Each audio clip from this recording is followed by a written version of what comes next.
उत्तर प्रदेश में कानपुर के सबसे ताकतवर इंसान का सरकारी घर।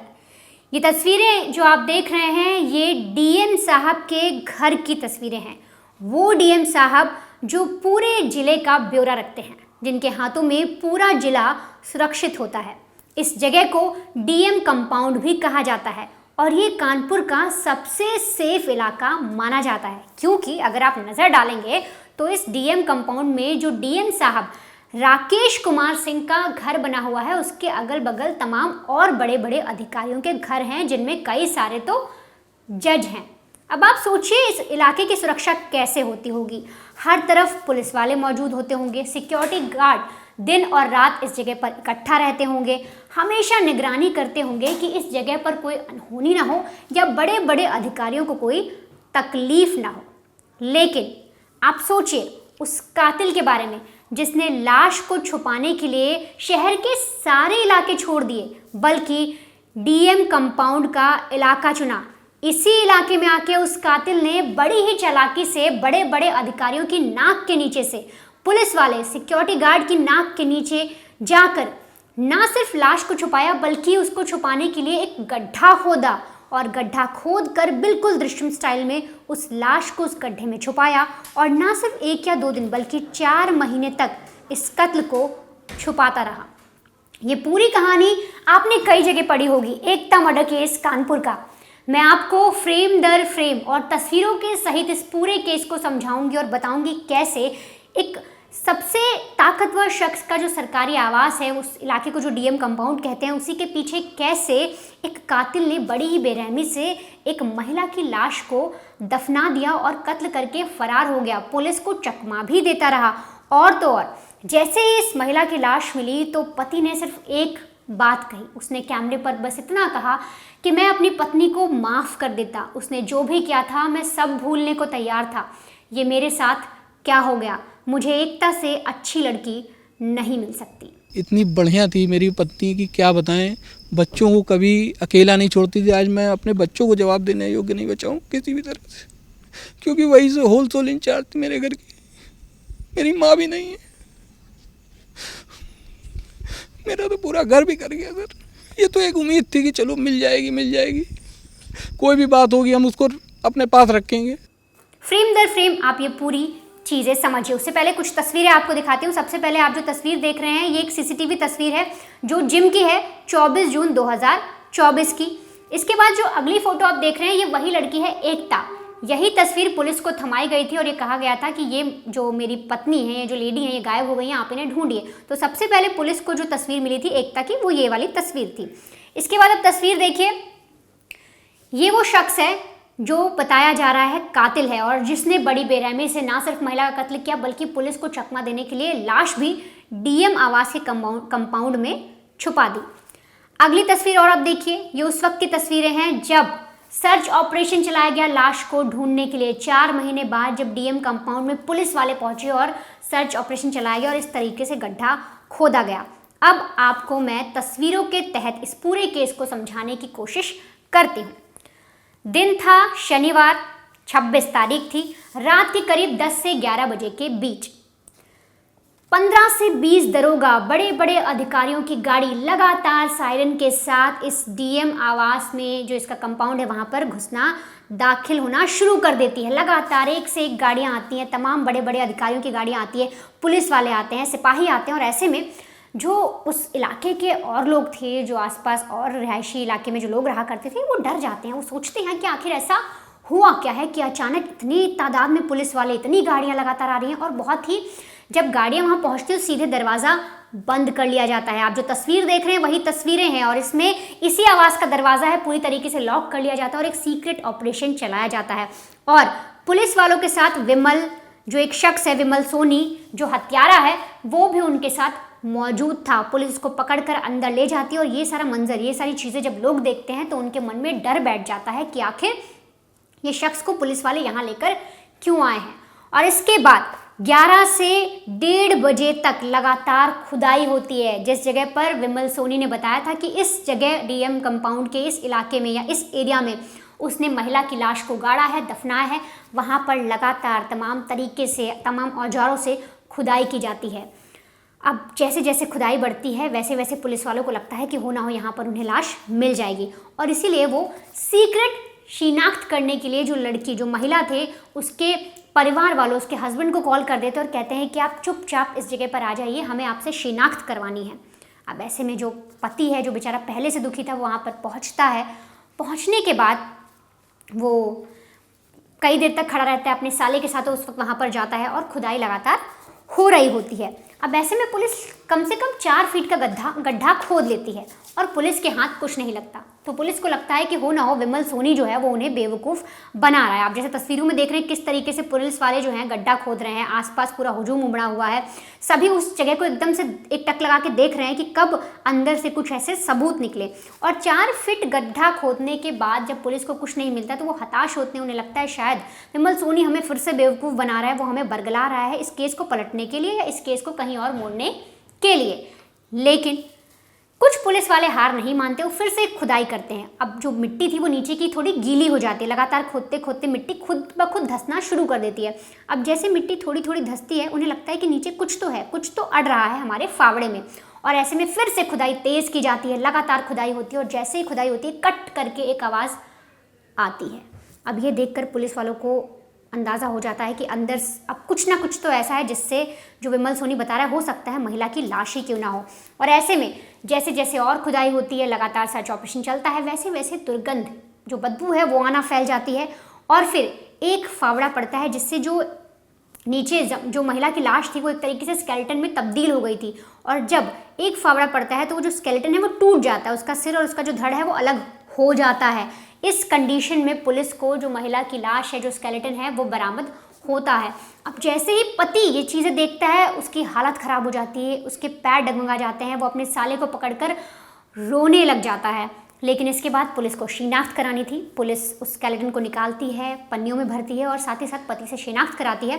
तो उस महिला ने रेड कलर का एक टी-शर्ट पहना था जिस पे एक स्टिकर लगा हुआ था, उससे जो पति वो पहचानता है और कहता है कि हाँ ये मेरी पत्नी एकता के कपड़े हैं जो उसने पहने हुए थे जब वो घर से गई थी और उसके बाद से वो कभी आई नहीं, तो ये एकता ही है। लेकिन पुलिस इसको जो चीज़ें उनको मिलती हैं, जो स्केलेटन मिलते हैं, जो टुकड़े मिलते हैं, जो अवशेष मिलते हैं, उन्हें पन्नी में रखती है, कलेक्ट करती है, फॉरेंसिक टीम को बुलाया जाता है और पोस्टमार्टम के लिए सारी चीज़ें भेज दी जाती हैं।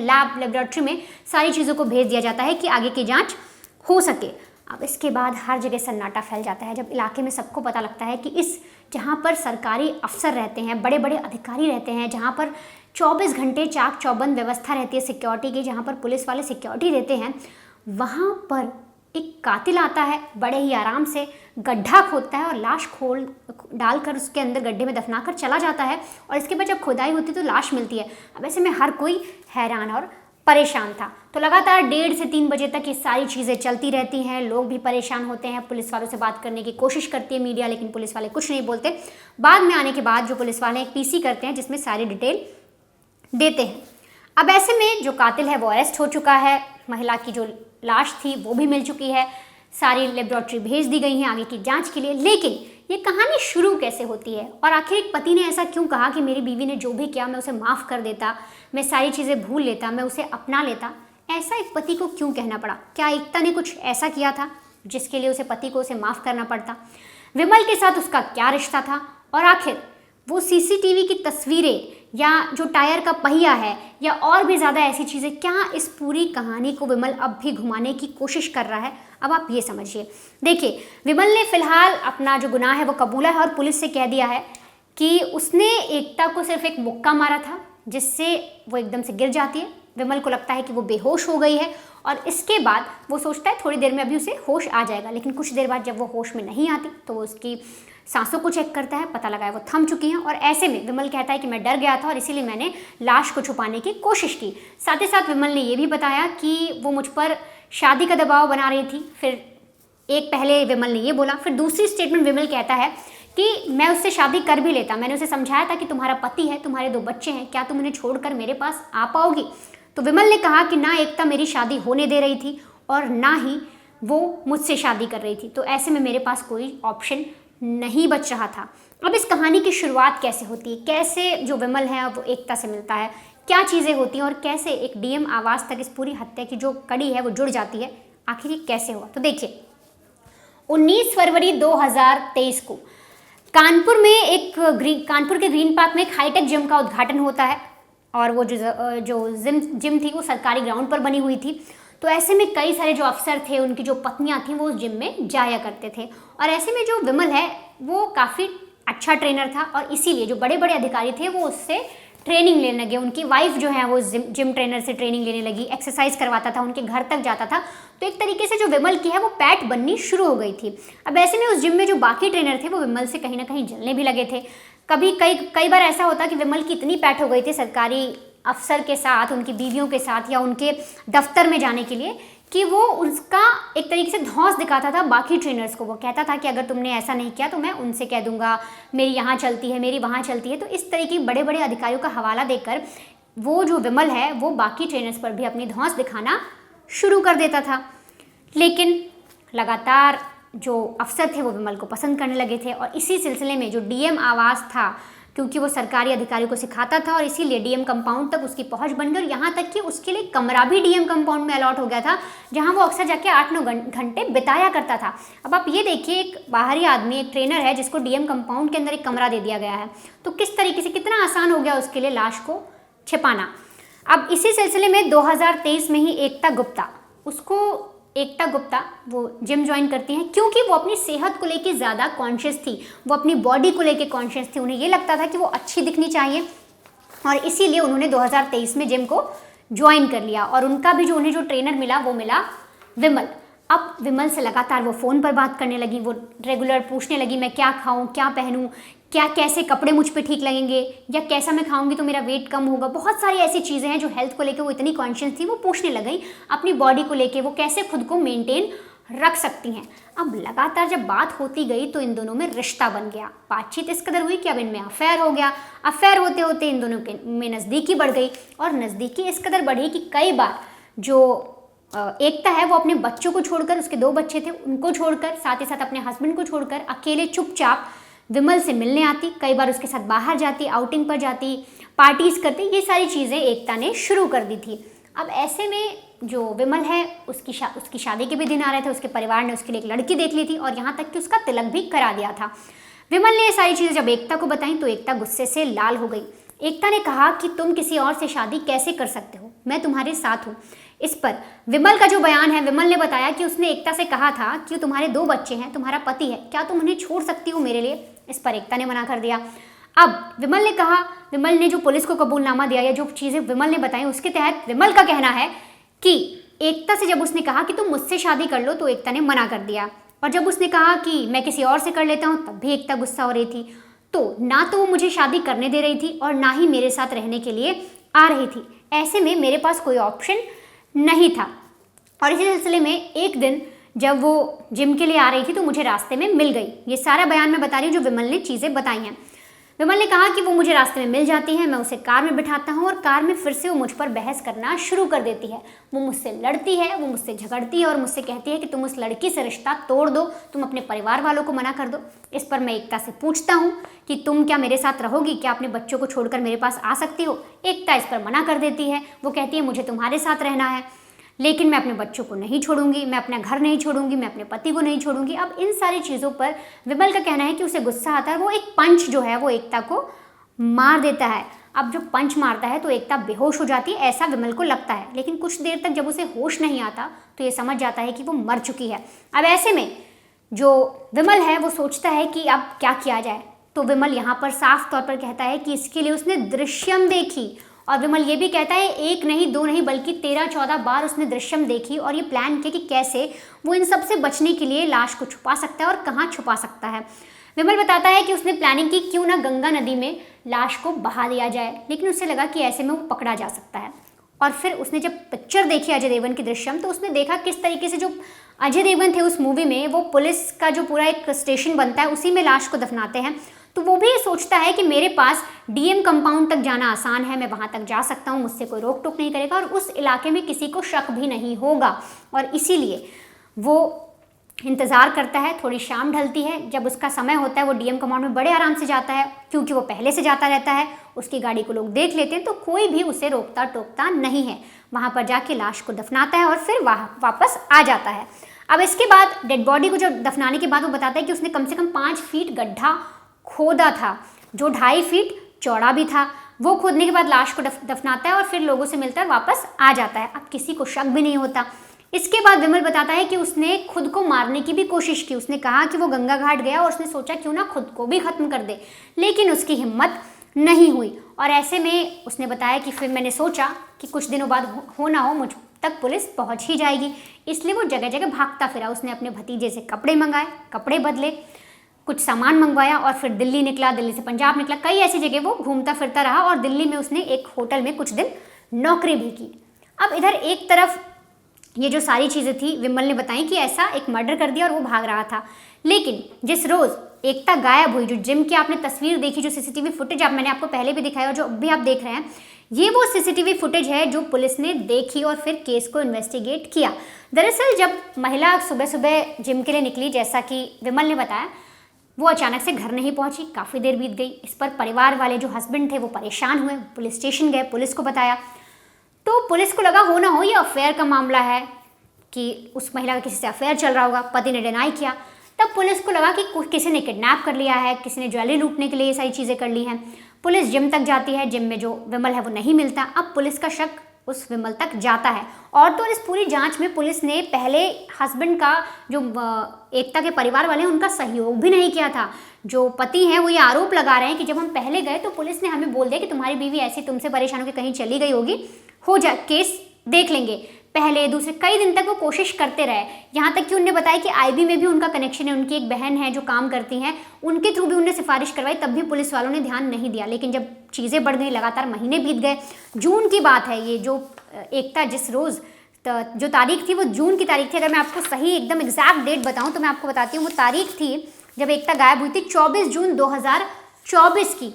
2024 को एकता गायब हो जाती है और इसके बाद परिवार वाले रिपोर्ट लिखाते हैं और पूरी इन्वेस्टिगेशन की जाती है। पुलिस लगातार पहले तो साथ नहीं देती, लेकिन धीरे धीरे पुलिस को समझ आता है कि मामला बड़ा हो सकता है। तब पुलिस इन्वेस्टिगेट करती है, जिम वाले तक पहुंचती है जो जिम का ट्रेनर था, फिर उसको अरेस्ट करती है हाल ही में। और उसके बाद जब उससे सारी एक एक डिटेल निकालती है तो पुलिस को हैरान करने वाली चीज़ें पता लगती हैं। पुलिस को पता लगता है कि कैसे डीएम कंपाउंड में एक शख्स ने, जो जिम ट्रेनर है, उसने जाके एक महिला की लाश को दफना दिया। अब यहाँ पर जो थ्योरी है, जिस तरह की चीज़ें बन रही हैं, जो सीसीटीवी फुटेज आई, प्लस जो विमल बता रहा है, वो कहीं ना कहीं चीज़ें गलत दिख रही हैं। क्योंकि यहाँ पर मैं आपको कुछ चीज़ें बताती हूँ। विमल ने कहा कि जो महिला है, जो एकता है, वो सुबह रेगुलर जिम के लिए आती थी और मैंने उन्हें बोला कि आओ मेरी गाड़ी में बैठ जाओ, हम साथ में चलते हैं। लेकिन यहाँ पर बहुत सारे झोल हैं, जैसे कि जो महिला है वो करीब आखिरी बार जब वो मिली थी जून में जिम ट्रेनर से, उसके करीब 18 से 20 दिन तक वो जिम गई ही नहीं, ऐसा पति का कहना है। वो जब जिम ही नहीं गई तो फिर कैसे उसे इस जिम ट्रेनर ने बीच रास्ते में उठा लिया। तो यहाँ पर पुलिस को शक है कि हो सकता है इस जिम ट्रेनर ने बात करने के लिए जो महिला एकता है उसको बुलाया होगा और फिर इसका मर्डर किया। क्योंकि ये जो पूरी थ्योरी है, जिस तरह से विमल ने बताई और जो पुलिस वाले कह रहे हैं, वो पूरी पलटती हुई नजर आ रही है। ये गुस्से में किया गया कत्ल नहीं है, बल्कि एक प्री प्लान्ड कत्ल है। वो मैं किस लिए कह रही हूँ वो आपको बताती हूँ, लेकिन उससे पहले आप जो महिला के पति, एकता के जो पति हैं, वो जो ऑन कैमरा कह रहे हैं आप वो सुनिए, फिर मैं आपको बताती हूँ क्यों ये जो पूरी थ्योरी है पलट रही है और ये प्री प्लान्ड मर्डर की ओर इशारा कर रही है। इन्वेस्टिगेशन तो जो उन्होंने करी प्रशासन ने, वो जो भी है ठीक है, मगर जो चीज़ है, जो वहाँ का गड्ढा खुदा होना, पहले से खुदा होना, ये एक दिन में तो गड्ढा खुदा नहीं होगा। 5 से 6 फीट गड्ढा खोदना इजी नहीं है, इजी टास्क नहीं है। क्योंकि जब हम अपने वाइफ के तलाश रहे थे, जब वो अपराधी लेके गया था वहाँ पे, तो वहाँ पे जब गड्ढा खोदा जा रहा था तब 3 से 4 घंटे लग गए।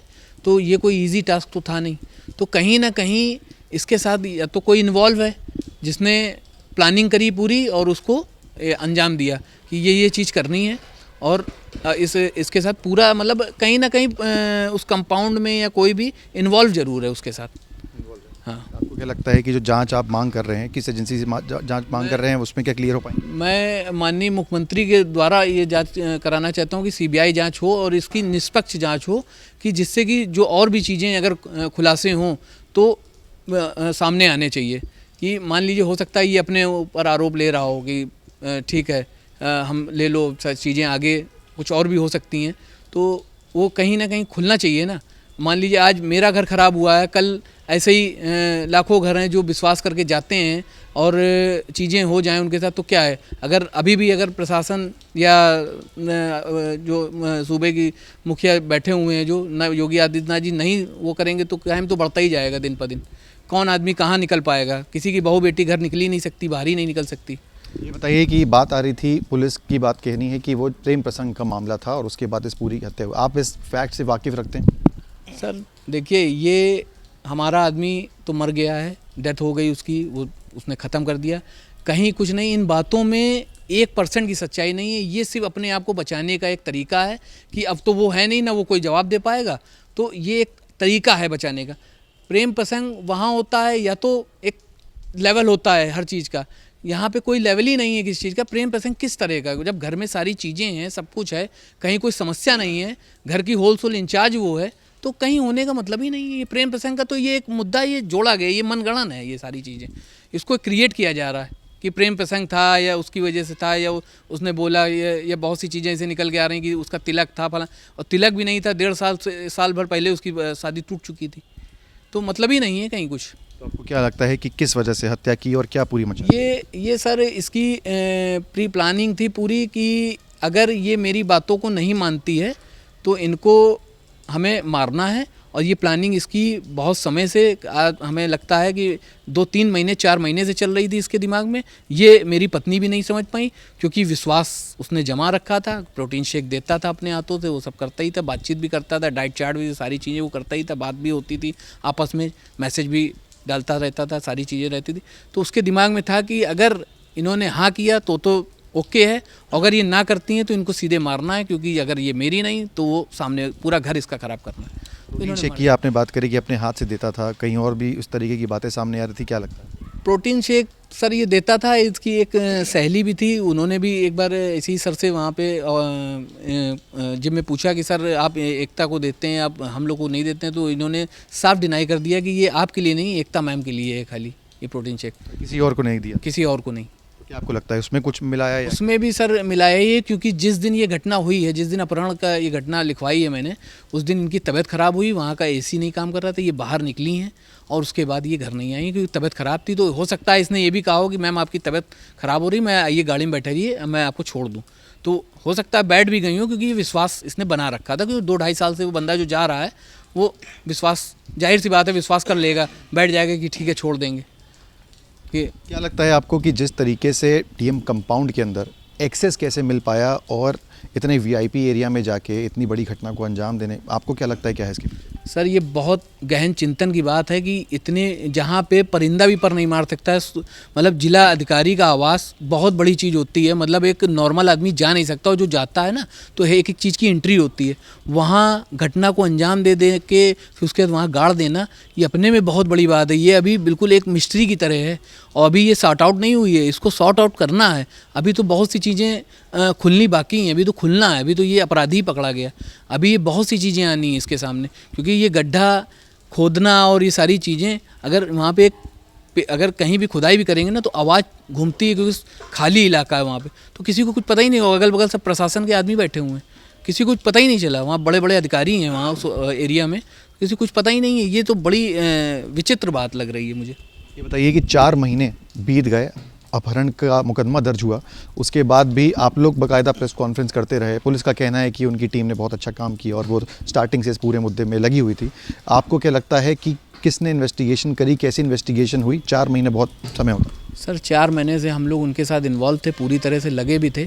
उन्होंने कहा हम कर रहे हैं, आप धैर्य रखिए राहुल जी, आपका काम हो रहा है, मगर जड़ में चीज़ें क्या हो रही थी वो तो उन्हीं को मालूम है, मगर ये लग रहा था कि काम में कहीं ना कहीं ढिलाई है, वो कहीं ना कहीं वो लग भी रहा था, क्योंकि काम होना और करना, क्योंकि ये मैटर जो है 4 महीने से चल रहा है और 10-15 दिन में एकदम से फ्लो में आना और सारी चीज़ें खुल जाना, तो वो भी अपने में एक वो। आपने भी इनपुट शेयर करे लोकेशन से लेकर जो सबूत होते हैं, क्या आप लोग ने भी पुलिस की मदद करी?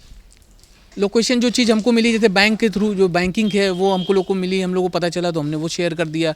जो भी चीज़ मिलती गई, जो अपने एंड पे जो मिल नहीं थी वो हम उनको शेयर कर रहे थे प्रशासन को। ऐसा नहीं था, कोऑर्डिनेशन था पूरा, मगर बस जितनी जानकारी हो रही थी उतनी मैं उनको शेयर कर रहा था, और वो मुझसे कह रहे थे कि आपका काम हो रहा है, धैर्य रखिए, आपका काम हो रहा है। तो सुना आपने, जो हस्बैंड है महिला के, वो किस तरीके से आरोप लगा रहे हैं पुलिस वालों पर भी, और उनका साफ साफ कहना है कि एक प्री प्लान मर्डर है। विमल ने गुस्से में आकर ऐसा कुछ नहीं किया, उसने बहुत पहले से ही मेरी बीवी को मारने की कोशिश कर ली थी या प्लान बना लिया था। कैसे? देखिए, जो पहली थ्योरी कह रही है कि जो शख्स है, जो विमल है, वो 7:50 पर जो सीसीटीवी तस्वीरें हैं उसके आधार पर डीएम कंपाउंड में वो 7:50 पर जाते हुए दिखा और करीब 45 मिनट बाद वो बाहर निकल आता है। तो अब ऐसे में सवाल उठता है कि आप ये बताइए 7:50 पर कोई अंदर, यानी 45 मिनट्स में क्या कोई 5 फीट गड्ढा खोद सकता है?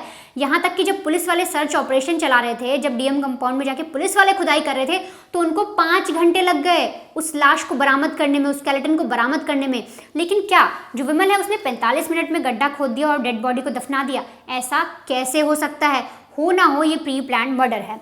दूसरी बात यह है कि जो मैंने आपको पहले बताई, हस्बैंड कह रहे हैं कि जो मेरी बीवी थी वो करीब 18 दिन से जिम जा ही नहीं रही थी, तो इसने कैसे मेरी बीवी को बीच रास्ते में इसने बोला कि उस अपनी कार में बिठा लिया, बल्कि वो तो जिम ही नहीं जा रही थी। पति का ये शक है कि उसने फ़ोन करके मेरी बीवी को मिलने बुलाया और इसी के बाद इसने ऐसी एक जो मर्डर है वो किया, और इसने पहले ही ठान लिया था कि इसे मेरी बीवी का कत्ल करना है। अगली थ्योरी पे बात करें, जो विमल है वो कह रहा है कि वो नदी में फेंकना चाहता था बॉडी, क्योंकि अचानक से मौत हुई। लेकिन जिस तरह से उसने बार बार बयान बदले हैं, इतनी बार वो बयान बदल चुका है पुलिस के सामने, तो पुलिस को इस पर शक करना चाहिए, इस केस को ऐसे देखना चाहिए कि एक प्री प्लान मर्डर है। क्योंकि जब वो कह रहा है कि उसने गंगा नदी में फेंकने की कोशिश की, फिर वो कह रहा है मैं खुद भी मरना चाहता था, फिर जब बॉडी बरामद होती है डीएम कंपाउंड से, तो जो इतनी प्लानिंग के साथ उसने ये सारी चीज़ें की, उसने ये समझ में आया कि डीएम कंपाउंड में बॉडी छुपाई जा सकती है, उसे ये समझ में आया कि कैसे दृश्यम देखकर मैं सीख सकता हूँ कैसे बॉडी को छुपाना है, तो हो ना हो ये प्री प्लान मर्डर ही है।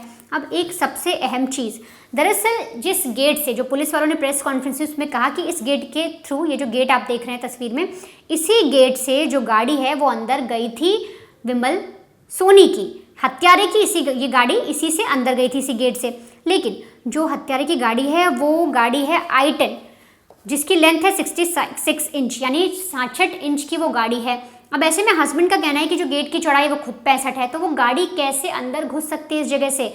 उस जो हस्बैंड है उनका कहना है कि इस शख्स ने पहले ही प्रॉपर प्लान किया है, ये पुलिस को अब भी गुमराह कर रहा है, कोई और वजह है जिस वजह से इसने मेरी बीवी का कत्ल किया, और तो और ना सिर्फ कत्ल किया बल्कि फुल प्रूफ प्लानिंग के साथ इसने मेरी बीवी को बुलाया उससे बात करने के लिए, फिर इसका कत्ल किया और फिर बहुत ही तरीके से, बहुत ही प्लानिंग के साथ एक तरीके से फुल प्रूफ प्लान बनाया ताकि ये बच सके।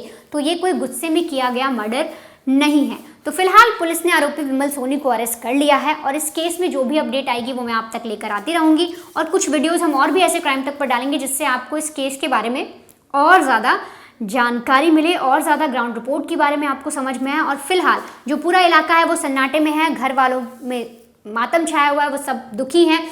और एकता ने जो भी किया, जिस तरह से हस्बैंड ने कहा कि वो एकता को माफ़ कर देते, अगर एकता का फिलहाल विमल की तरफ से सारी चीज़ें आई हैं, परिवार का अभी इस पर कोई टिप्पणी नहीं है, एकता अब है नहीं जिससे सारी चीज़ें या सच पूछा जा सके। तो जिस तरीके से इस पूरी फैमिली के साथ हुआ, एकता ने अगर ऐसा कुछ किया भी तो वो अपने हस्बैंड को बता सकती थी, उसे विमल पर भरोसा नहीं करना चाहिए था। और तो और एकता तो अब इस दुनिया में नहीं है, लेकिन उसके 2 बच्चे अब बिना माँ के हो गए हैं।